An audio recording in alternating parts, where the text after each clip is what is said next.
બે બિલાડીઓ હતી. બંને એક વખત ભેગી થઈ. એક રોટલા પર બંનેની નજર પડી. બંનેએ રોટલા પર તરાપ મારી. બંને બિલાડીઓ રોટલા માટે અંદરોઅંદર લડવા લાગી. એક વાંદરાએ આ જોયું. તે બિલાડી પાસે આવ્યો. વાંદરો કહે, લાવો હું તમને રોટલો વહેંચી આપું. એ માટે એક ત્રાજવું જોઈશે. વાંદરાભાઈ તો ત્રાજવું લઈ આવ્યા.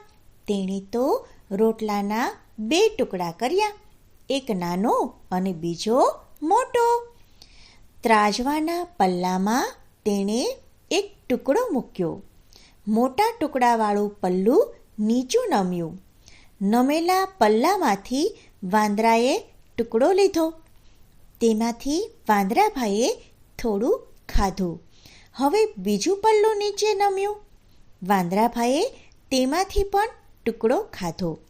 આમ આવી રીતે ટુકડા ટુકડા ખાતા ખાતા છેલ્લે એક નાનો ટુકડો જ બાકી રહ્યો. બાકી રહેલો નાનો ટુકડો મોંમાં મૂકતા જ વાંદરો કહે, આ તો મારી મહેનતનો છે. બંને બિલાડીઓ જોતે જ રહી ગઈ. તેમને થયું કે આના કરતાં તો સંપીને થોડો થોડો રોટલો ખાઈ લીધો હોત તો સારું થાત. આ વાર્તા પરથી આપણને એ જ શીખ મળે છે કે બેની લડાઈમાં ત્રીજો ફાવે, માટે બંનેએ સુલેહ કરી લેવી જોઈએ. મિત્રો, વિડીયો પસંદ આવે તો લાઈક, શેર અને ચેનલને સબસ્ક્રાઈબ જરૂરથી કરશો. આભાર.